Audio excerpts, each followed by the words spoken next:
Good morning. Can we start the meeting? And we have any consent items? Okay, we have items 7 through 12 as consent items. Do you concur, Mr. Labange? Let me just go real quick here.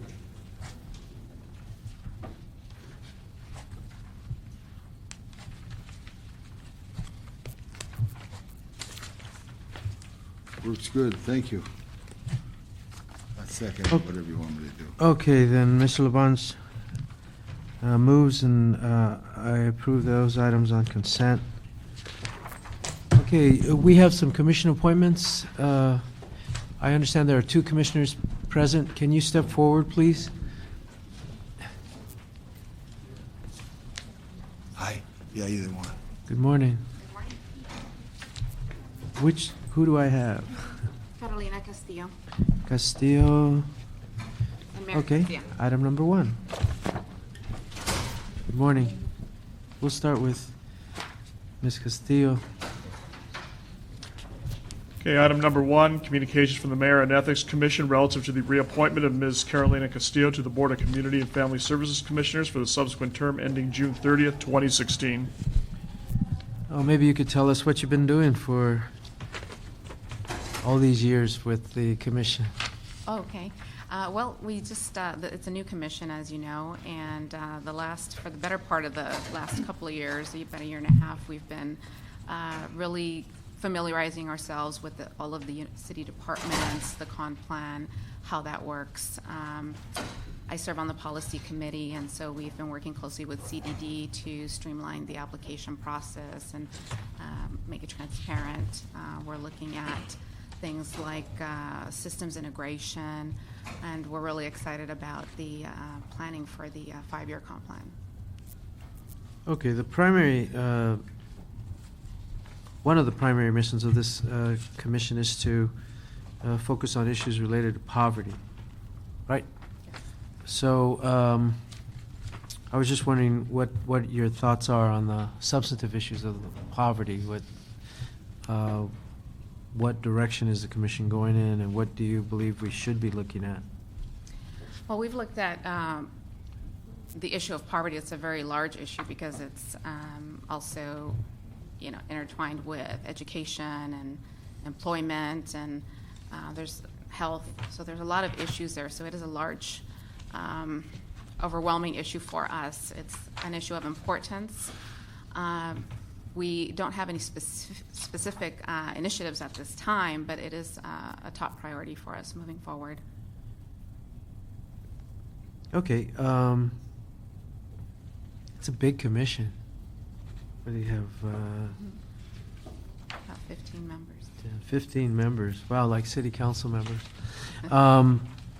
We know how difficult it is to forge a consensus with 15 members, right? Right, Tom? Right. But you got to know how to count to 8. That's Yeah. the key. One of the things, obviously, the city is guided by the federal poverty guidelines, yet the federal poverty guidelines don't really reflect the truth about poverty. Is there any effort to modeled the city after the city of New York, which raised its poverty guideline for the purposes of they still have to meet the federal poverty guideline in terms of its federal dollars, but in terms of understanding its city, they raised the poverty guideline. So I was wondering if the commission has an agenda item to look at the federal poverty guideline and cities like New York to see if there is any way we can raise our federal poverty, our poverty guideline, so that we can have a better understanding of the true condition of people of Los Angeles. Mm-hmm. I don't think we've talked about that, so I'm glad that you're raising that issue because it's something we can definitely look at. We do rely on some of the CDC staff to inform us on what's going on with other cities in the nation, and we have someone from United Way who's really an expert in that area, and so I think it's something we need to Actually, the look at. United Way did a very good report on the subject, and I would encourage you to take a look at it, but also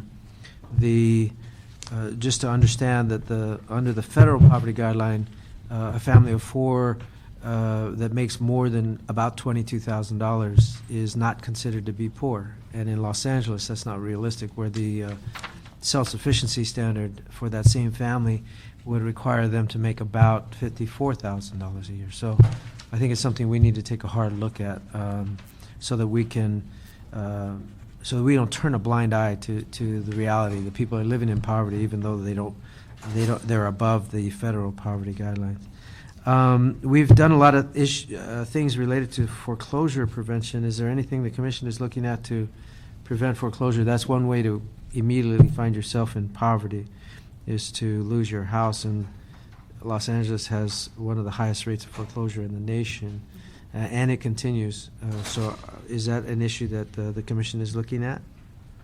I don't think we're looking at foreclosures. No, we're not looking at anything like that at the moment. Could you Mary introduce Garcia. yourself, please? Mary Garcia, Commissioner. Mary Garcia.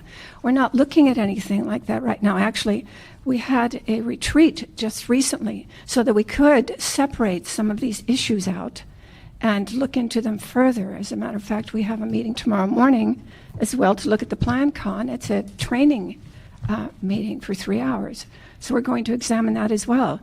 We've done quite a bit, I think, in not so much the research, but in our own communities to see what exists, and so that when we can bring that to the table. But we haven't done that as yet. As I said, we had a retreat, we formed different committees, and that's where we are right now, so that we can separate that out and focus on the topic of that committee. And that was just... Is there going to be a specific look on the issue of foreclosures? Not that I know of, but since you bring it up, I think there should be, and I am familiar with what they did in New York. I do get an email from them, from New York City from time to time, talking about the changes there and models for America. So it is something to look forward to examine exactly what they've done. Of course, they have... Okay, we're talking about two different things. Okay. That's the federal poverty guideline. I'm talking about foreclosures at this point. Foreclosures, we don't have anything at the moment that I know of. I'm on a different committee. We have several committees. Okay, the city has taken a number of steps related to foreclosures because, as I said, that's one quick way to find yourself in poverty. But in fact, just last week, the council voted unanimously to support a lawsuit against Wells Fargo Bank for the blight that they have created as a result of their foreclosures, and the response that the city has to expend to deal with these issues.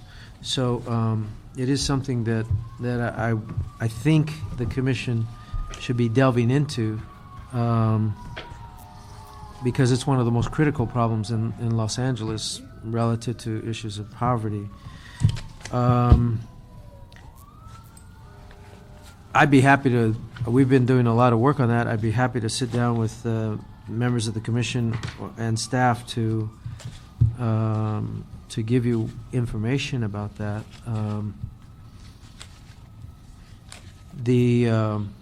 On the one hand, there's a couple of things. First of all, on the issue of the lawsuit, if the city should find itself in a position to receive some kind of settlement, the question is, are we going to allocate it directly to the general fund, or are we going to look at issues related to poverty and maybe use some of the money to deal with some of those issues? I think that's something the commission should be looking at. Also, on the issue of the banking responsibility ordinance, where we are measuring, we are going to begin measuring banks in terms of what their reinvestment into Los Angeles is.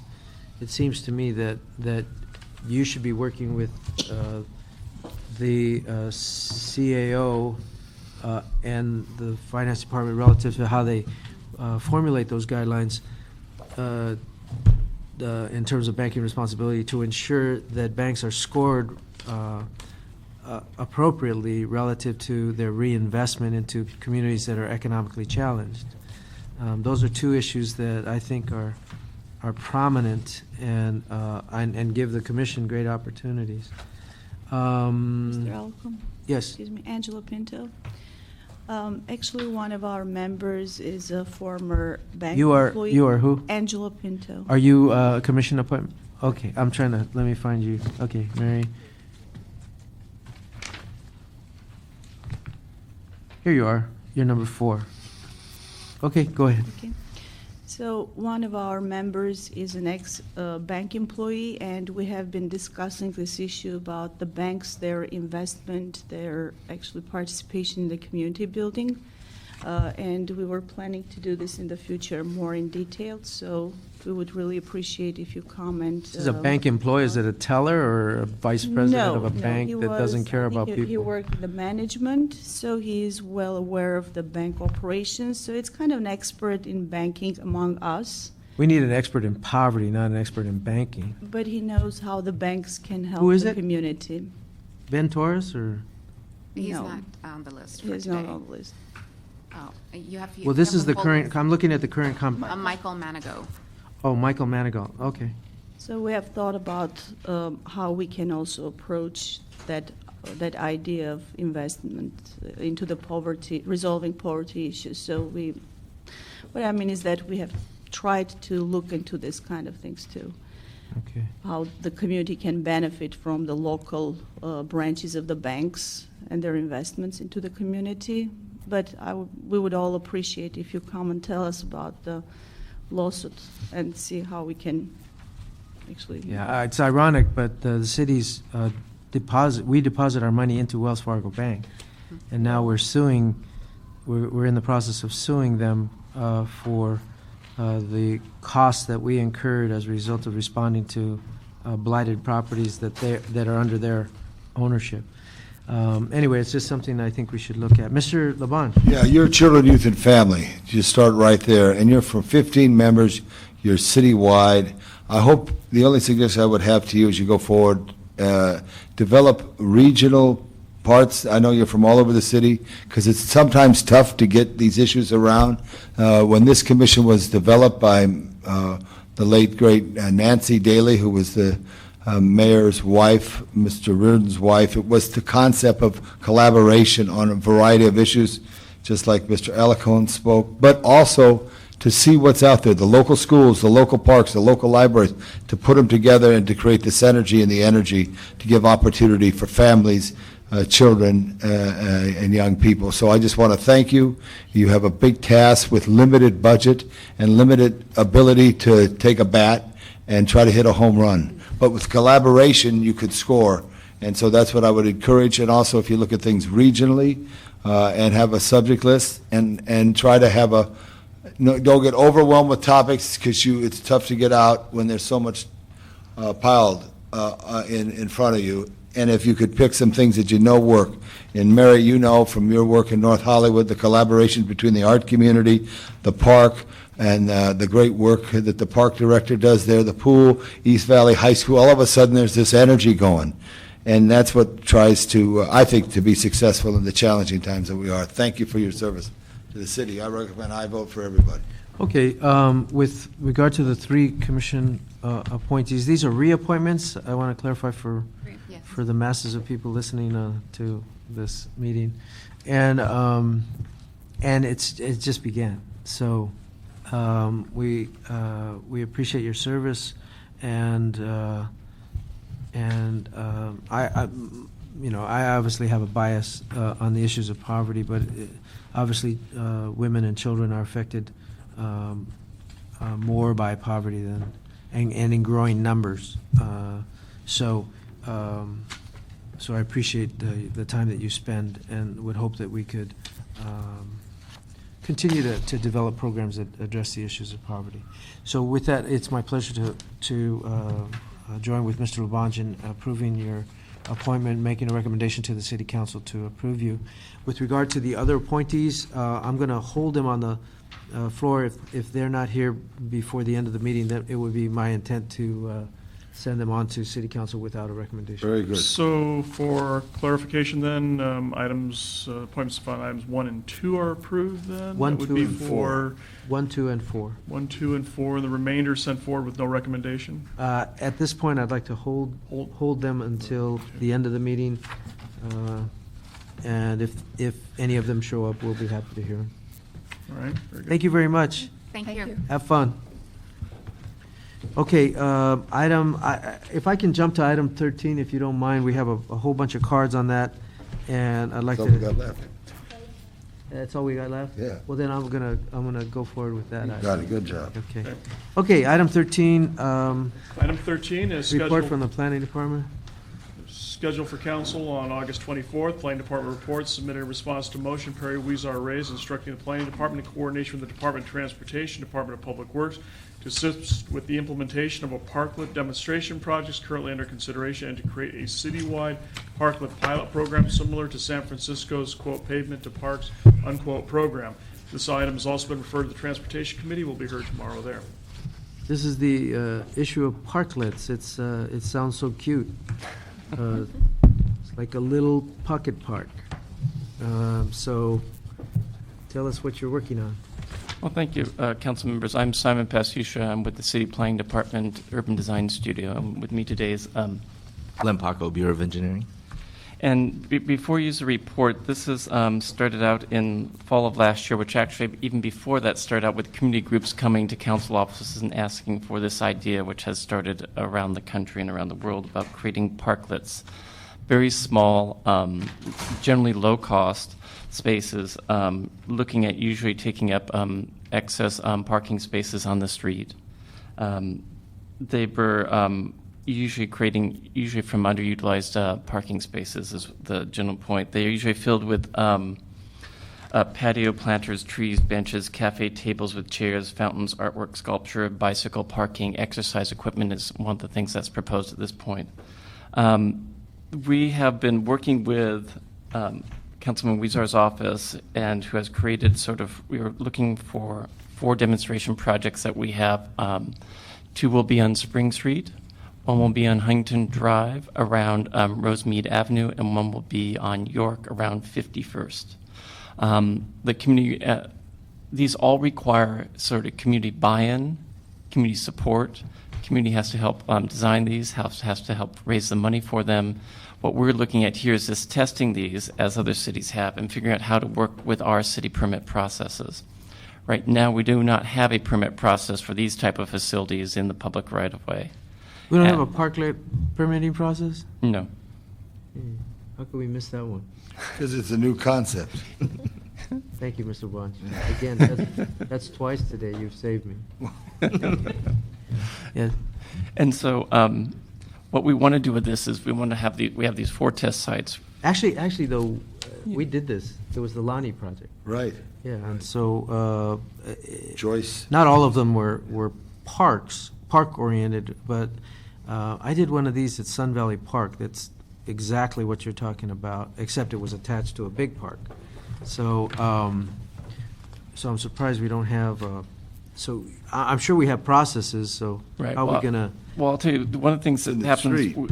right, this is one of the things that happen. These are usually sort of, if you think of it about as like a deck extending from the sidewalk where Right. the curb edge out about 6 feet is the maximum length. To Mhm. create a little area for seating, might be bicycle parking, those sort of things. It's almost like you're building a little patio deck.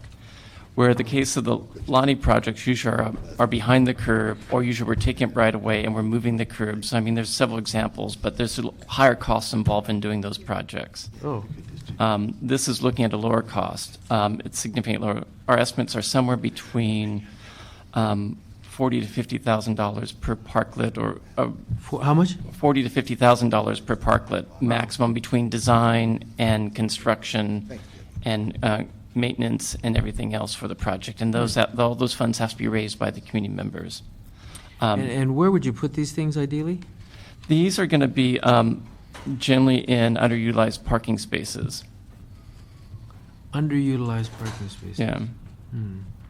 And usually that has to do with the way it's set up is you have to get the, So you're going to take parking spaces away? correct. Okay. But it's only on the agreement of the community, the council office, yeah. of course, and adjacent So business these owners. are typically in front of businesses, Correct. and of course, the business owners would have to want them. Correct. Okay. Where is the funding source The coming from? They're coming from, two of them in Councilman Resource Office are coming, I believe, from council office funds.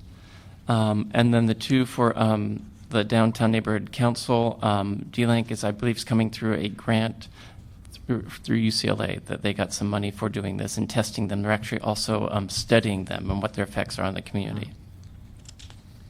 And that's where the funding has come from at this point for the pilot projects. I want one of these. How do I get one of these? Can I jump on board? And is there economies of scale if we increase the number of these things? No, unfortunately, I wish there were. Wrong answer. There's gotta be, Of course there gotta is. be economies of scale in the. Of course there is. I mean, if you- Once we figure out, of course there will be economies of Well, scale. yeah, but in terms of the planning process, once you figure out the procedures and all that, I think there would be some benefit. I'm dead serious. I really would like one of these. I don't know where. How would I work with the department to identify a location? I think the part of it is within your council district, figure out whether communities that would want something like this, if you proposed it to them, they'd be on board, say you've got to raise some money, you've got to work with the department staff to figure out location in your business district probably. That would be the best way to start this. And then that's where it starts to come from here. Once we get these pilot projects in, I think the UCLA group is looking at whether they can find more funds to fund more to sort of pilot more of these parklets. Okay, if I wanted to add a couple of these in my district, would it upset the CD14 projects at all to add on, or would it deviate some attention? Would it take some resources away, or I don't want to. I would say that we could still start the process with your district, but I wouldn't necessarily say in 6 months we should be able to figure out exactly how to do this, but we could still start working with your community right away on how to figuring out the locations and moving along. The ones in that were formerly We could do impaired. some of the preparatory work. Yes. So if I were to dedicate $100,000 to do two of these projects, would we be able to get the ball rolling on them? Absolutely. Okay, and it wouldn't affect Mr. Weezar's projects? No. Oh, that's great. Then I'd like to amend the report to set aside $100,000 out of my AB 1290 funds to identify a couple of sites in CD7. And let's do a suburban project because our commercial corridors, quite frankly, could use the help. I don't know where we would have it, but I think this would be a neat little project. I like to see these things all over the city, quite frankly, and I'm sure that's where Mr. Weezar is going with it. Clearly, downtown is the best place to start, and we should expedite those. But since I have the CRA money left over, I think it's a great project if we can get it. And I got to get it going because I'm a termed out city council member, and you know. I know. And who knows what'll happen with the next person. Okay, so if you don't. I have some questions. What's the city attorney think about this? We have worked with the city attorney based on a similar program, which was the Griffith Park Boulevard. Yes, exactly, where Right. we looked at the same idea of like taking some excess roadway space in that case, and we've worked with the Public Works attorney on that case. I know. Here's the thing. Remember in Santa Monica, there was a tragedy of a Right. person driving into a farmer's market? What do you do to protect people? Because this puts people in roadways. It does. It puts them in the parking lane, but closer to the roadway edge. Right. And we're very concerned about that issue. And along with Department of Transportation staff and Public Works staff, we've been trying to figure out exactly the details on whether there is how you integrate sort of traffic components in there. They do have to have barriers on each edge They can't be located near an intersection, near a bus stop, near a crosswalk, so there's line of sight issues. They can't block line of sight. Right, but has the city attorney signed off on this? Because a number of times, we've been I know. held accountable because we created a situation that was deemed to be safe. And I understand the concept, but I care for people's safety utmost, because you can't get back once there's an accident and someone's harmed Correct. on that. And there's a lot of ideas that are conceptually good that I see how we have a variety of plantings now that are allowed in the curb to gutter sidewalk parkway, which provides height, which you don't see people when you get to the intersections and things of this nature here.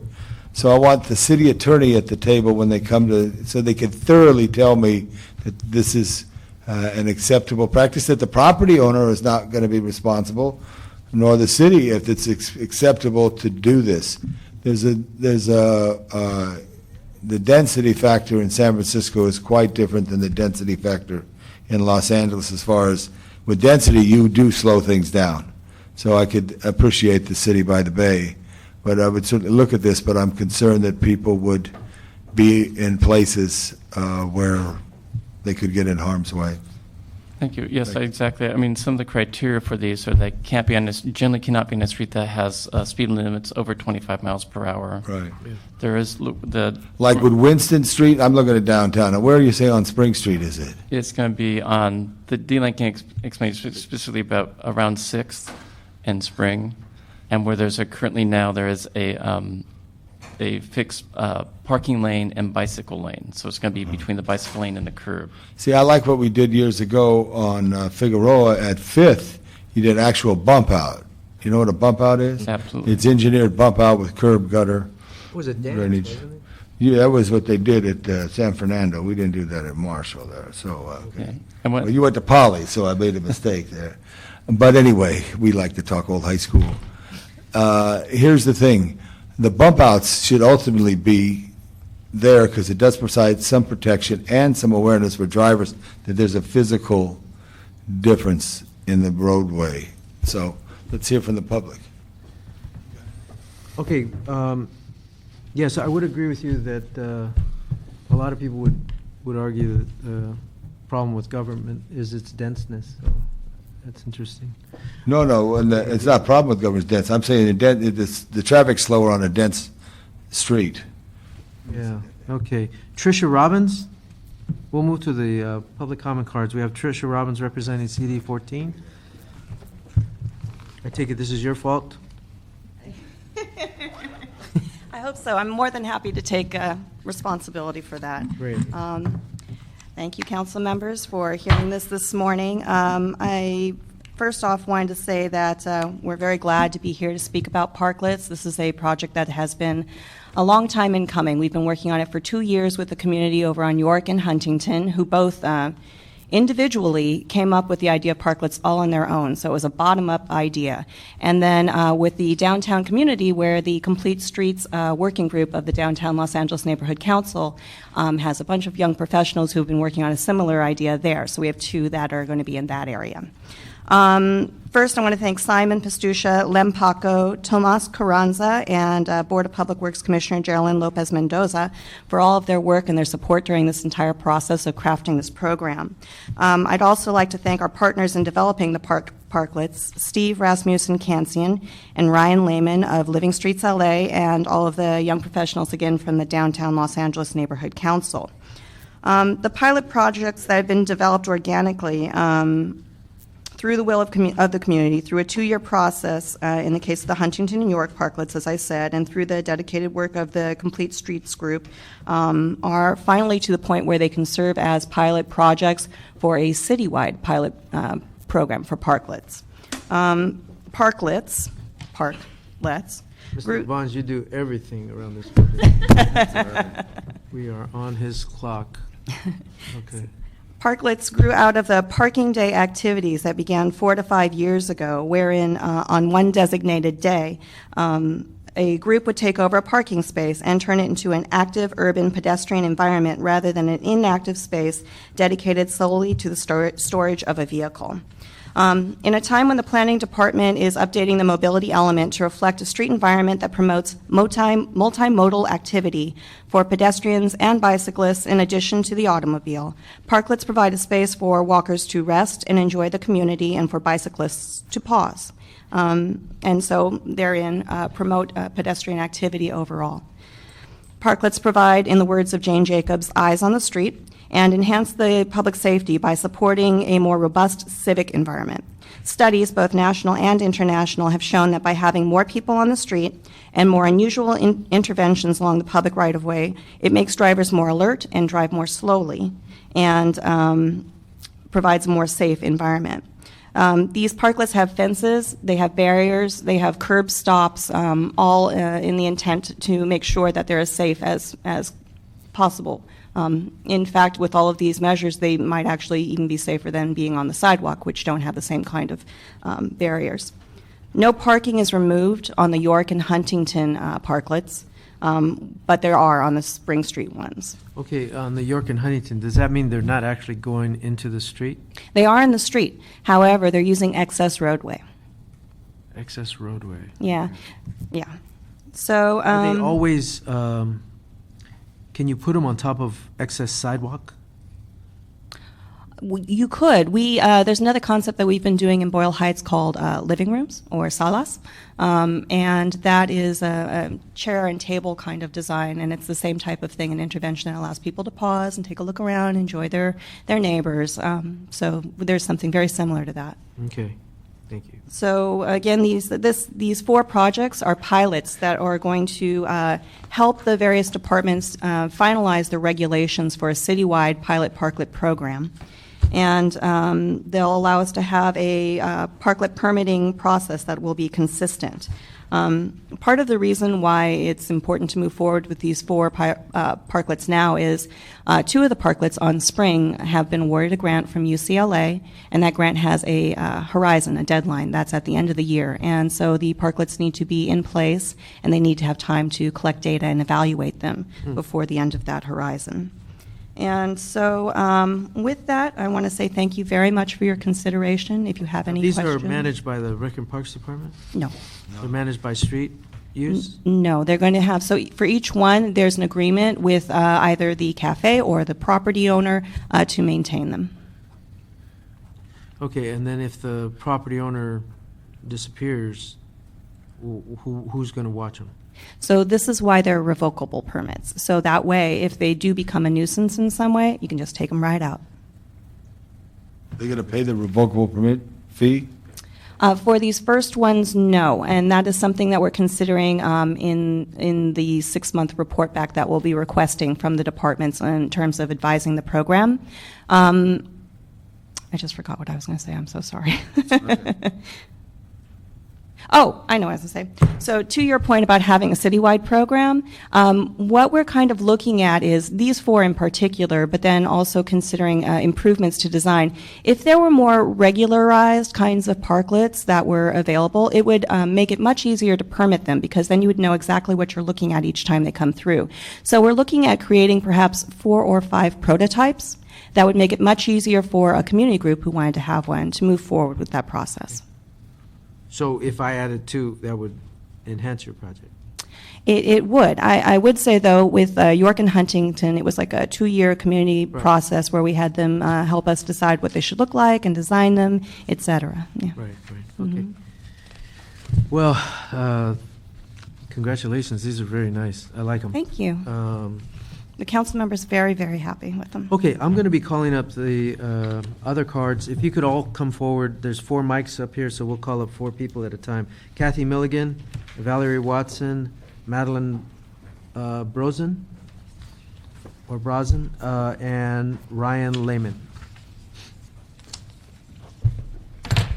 Kathy? Yes. You're first.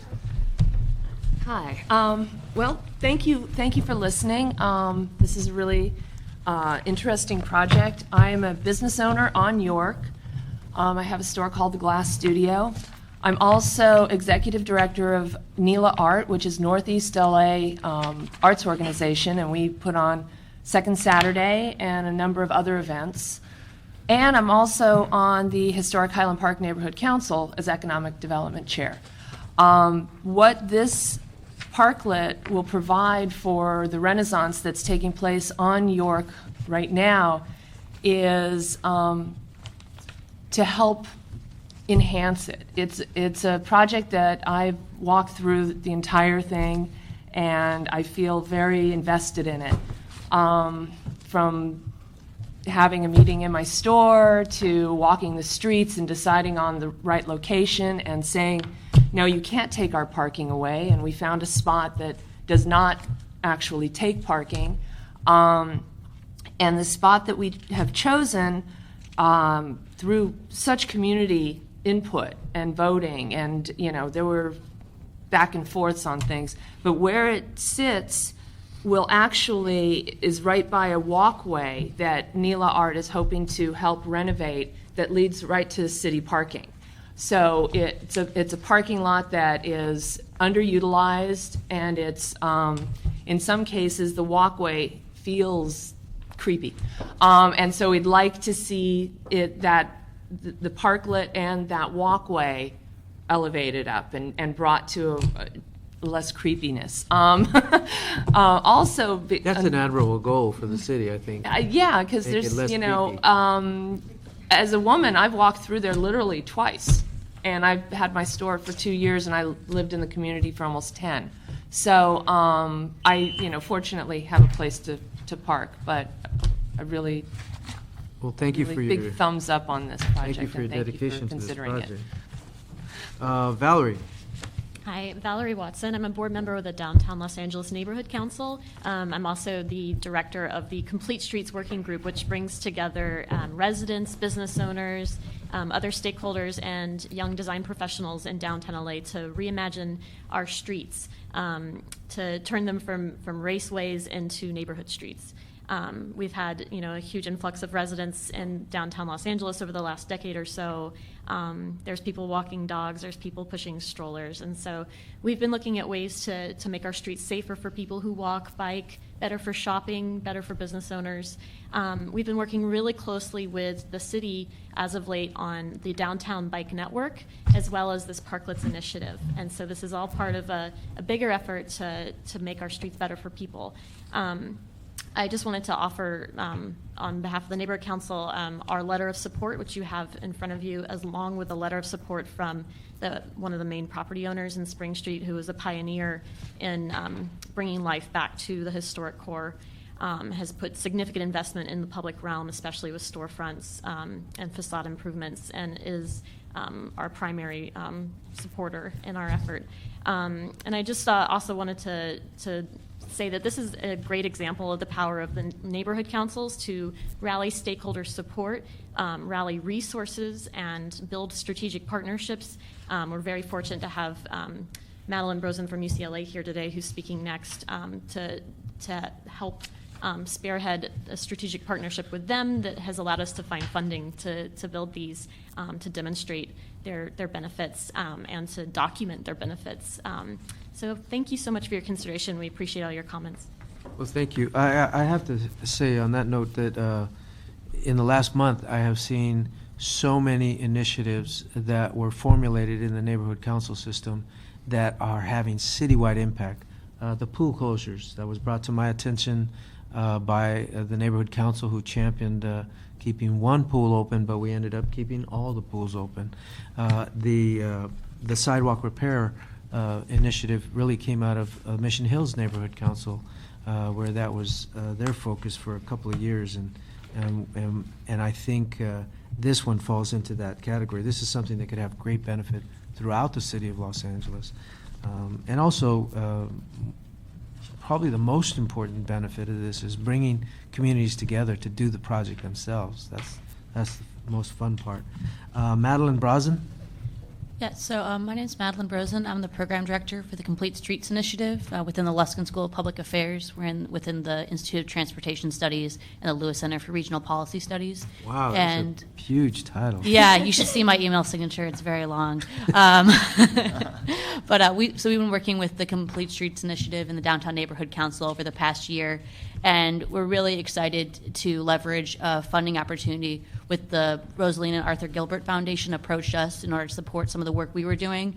And they really wanted to do something that would have an impact. And after knowing what was going on with the neighborhood council downtown, we knew that this was a type of project initiative that could really have an impact in the local community. So we're in the process of a 3-phase project, the first being what Simon mentioned about kind of a toolkit where we examined in-depth case studies from 5 U.S. cities and Vancouver and Montreal, and did interviews with city staff, businesses, and designers, and really understood a lot of the inner workings and how these were permitted. And we've been able to help kind of summarize that information provided to the city. So I can say that really, especially with the Spring Street installations that I'm most familiar with, that they are designed extremely safely. It's a 25-mile-an-hour street. We have a very wide bike lane, so it's on a very safe place, and we've been working very closely with the neighborhood council and the city departments to make sure that we have very safe installations. I like to also say, and I know while Los Angeles is a unique case, that no parklets have had any safety issues in other cities. There's 35 installed in San Francisco. There's the Philadelphia, New York, Vancouver, Montreal, Oakland is just about to start installing there. So really starting to understand how safe can do this, and also that they're a public entity. So that's why in this motion that they're instructed, the city departments are instructed to permit these rather than going the revocable permit, because that did not necessarily allow for a public space. Okay. Thank you. Ryan? Yes, thank you, Council Member. I'm part of the project team on the York Huntington projects, partnering with the council office there. We've been working on it for a couple of years. And I just wanted to address a couple of the comments that the two of you had. One is having to do with the idea of putting things on the sidewalk versus in the street. Mm-hmm. And when we first started, and Kathy was there, we had about 50 community members in a meeting, both business owners as well as residents in the surrounding neighborhood. And we offered that we didn't say, we want to do something in the street. We just said there's some funds available to enhance your business district, and the options are, neighborhood identity, facade improvements, sidewalk benches, or this parklet idea. And the community, after extensive debate and discussion, chose they deliberately wanted to do this project in the street because they felt that would have the most impact in terms of creating a sense of place and identity for that business district. And also the sidewalks, it's a traditional type street, more like a San Francisco street with storefronts and narrow sidewalks. So putting this in the sidewalk would create an obstruction to pedestrians, and by putting it into the street, it actually enhances that. It creates a larger space. It's mid-block. There's a bike lane between the traffic lane. The road already has a road diet, so the cars are already going slow. There's a bike lane between the street and the parklet. And then finally, just as an extra, the safety is critical to us. We certainly wouldn't want anybody to be injured in one of these. We added a DOT spec Triton barrier behind the parklet. So just in case there weren't parked cars there, which there are most of the time, if some driver lost control, they would hit that barrier instead of running into the parklet. So we feel like, we've been I don't know what a Triton barrier is, but it sounds like it would stop a car. Right.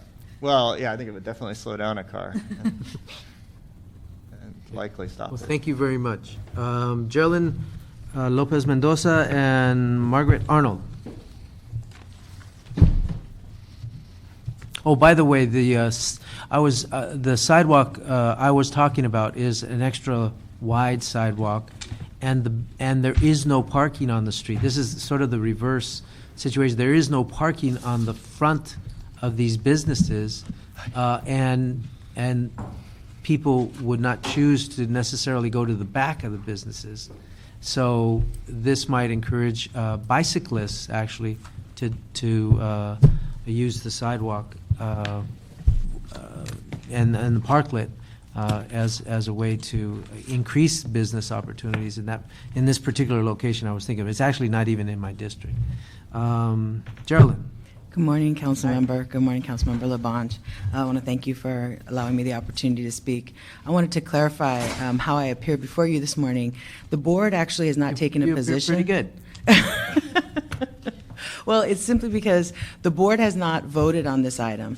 However, this was something that was assigned to former Commissioner John Choi as one of his items to do in terms of collaborating with CD 14. And when he moved on, it was something that I took on because of my interest in green space and open space and trying to figure out ways to use our urban land creatively. So I was part of a group that went on a field trip to Long Beach to see their two parklets that actually are both located in the council district of Suja Lowenthal. And I, like you, Councilmember LaBonge, had some reservations about the safety concerns. But when I saw what they've done in Long Beach, I was so impressed and What asked street is it? many questions. Excuse me? 2nd Street? 4th Street. Fourth Both Street. of them actually are on 4th Restaurant Street. Row? One of them is near downtown. Second is, And then the other is closer to an emerging neighborhood near Cherry, near the fruit streets, Cherry, Orange, that area, where they're actually experiencing a reinvigoration of that neighborhood that has a lot to do with some of the things that I saw with respect to land use. So I was very excited about the idea of moving the project forward in Los Angeles because I think we're ready. And I think other cities like Long Beach that I think are more similar to us than San Francisco are moving forward in a productive way. I talked to some of the business owners, and they said that their business has actually grown exponentially since they've brought in the parklets. So I just really think it's an opportunity that's ripe for the taking. I also brought with me, Lem was here. Lem Paco is a representative from our Bureau of Engineering who's our expert on permits. And I believe he had a couple of comments specifically to address. Clarification. We are going to issue an A permit for the... He's staff. Oh, sorry. We're going to issue an A permit for the installation of the parklet because these parklets are going to be mounted into the curb and onto the pavement. So that's what the A permit is going to be for, and our inspectors will be out there to ensure that those are mounted properly. In terms of DOT will be signing an agreement. DOT will be signing an agreement with the applicants for the waiver of damages, insurance, and liability, which would serve similar to what we would do on a revocable permit. So in this case, it would be the pilot program would be an agreement with the applicants and through DOT. You're talking about this thing? Yeah, there's a ledger that those will sit on, and in that ledger, they'll be drilling holes into the curb to mount the ledger where these panels will sit on top of, and those... So it's actually going to be above ground? Well, it's just like a deck, so it allows water to flow through for drainage. Stormwater management. Yeah. Good. Okay. Thank you. Thank you. Margaret? My name is Margaret Arnold. I work right around the corner from the proposed York Boulevard Street Plaza. I've been in the neighborhood for a long time, and I've seen it go from a place to see and be seen, the place where when I was 12 years old, I used to buy my friends' birthday presents there. Then the Eagle Rock Plaza went in, and York just fell apart. It was storefronts, closed-up storefronts, and dive bars for a long time. And it went from being a place for a child to buy a birthday present to being a place where a friend of my brother's several years ago was actually killed. So now we're on the way back. It's really happening once again. It's like a small miracle. But given the state of the economy, it's tenuous, and we need these amenities to be able to say to people, this is a place where you want to shop, where you want to buy coffee, eat in the restaurants. The street porch does exactly that, and the important thing about it is that it was chosen in very well-attended community meetings, so we feel a sense of ownership over it. And so what I would say to Mr. Alarcon in wanting some for your district is talk to your people, and they'll tell you exactly what they want and where they want it. It's really a way to bring people back to our streets again, bicyclists, pedestrians, families with children. And the other thing about it that's very important is that it's very artistic. It's going to be tiled. It's going to show the community that we are full of artists. This is a neighborhood that is very rich in artists and in arts venues. And it really shows that we are the original arts suburb of Los Angeles. So I ask for your support. Thank you. Okay, I don't think there's any problems here. Yeah, I just wanted to just say a couple things. One, I think the tremendous change in York Boulevard just as a long time. Did you go to Franklin High? Eagle Rock. So I went to Marshall, but I spent a lot of time through that area. And the most interesting factor, I think, is the road diet that takes place between, which started, I think, a lot of change there. And then also Road diet? Road diet, where there were 2 lanes between Eagle Rock Boulevard and into Pasadena, basically, and from Figueroa West, I guess it is, that they take it down to 1 lane with the bike lanes, which is really key. And I tell people in my district to go look at York to see about a road diet. The challenge is it strings traffic out, so sometimes it's difficult for people on the side streets to get into the groove, but that works. You work it out, but I know the inspiration is there.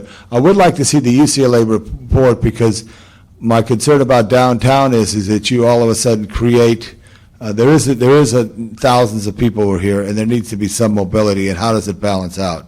I like what they do in some cities where they take the side streets and really turn them into something as opposed to main streets. And even on Spring Street, when you get down to Olympic Boulevard, it goes down to 1 through lane. It does cause backup. What made, and I just, from a historic standpoint, what made Staples successful was the fact that there was a grid system of streets that allowed people to go a lot of different directions. Now the challenge is that the neighborhoods have grown, people have come, new housing, and how does that blend into when you start choking off capacity in the streets and the number of buses that go through. So, but I support this effort to look at this, and let's, safety's number one. I'm going to ask hard questions of the city attorney. So for the planning department and the engineering bureau, please inform them, because there's been times that we've approved things that later on we have to make tough decisions based on what we'd call a failed concept. I want this to be successful. That's all that you do. Thank you. Well, I have to say I found this this particular hearing particularly educational. I've been in city government almost more than 20 years, and I had never heard of parklets, road diets, and anti-creepy efforts. I mean, this is it gives me, invigorates me to do so much more in this area, so I can learn more terms. I think I truly do want to amend this motion to contribute $100,000 to this effort for the 7th Council District. Now, it may take 2 years, but I think we can learn from, build on the knowledge that has already been derived from the processes that these 4 have gone through. And neighborhood council to neighborhood council, maybe we can share that information. But there, if we can identify a couple of locations very quickly, we might be able to expedite this process very so that it could get started very quickly in the 7th Council District. So that is my endorsement for this. So I, again, am amending the report to recommend an allocation of $100,000 from the AB 1290 dollars in the 7th Council District to work with the various departments and community organizations to develop 2 parklet projects in the 7th Council District. So with Mr. Labange's motion, I join in improving this matter and move forward to City Council. I can't wait till we have 100 of these throughout the city of Los Angeles. This is going to be a lot of fun, I think. Okay, with that, I'd like to move on to the commissioner appointments. Did any other future or current commissioners come in? Then we will send forward all the other... Anybody want to be a commissioner? No. We don't have time for that one. But we, all the other remaining commissioner appointments will be sent forward to City Council without a recommendation from this committee. And I will try to meet with them until before the council meeting occurs. With that, I think we're done with our agenda. Is that? Yeah, that's correct. Okay, that's correct. Then no public comment cards. Thank you very much for your participation. This meeting is adjourned.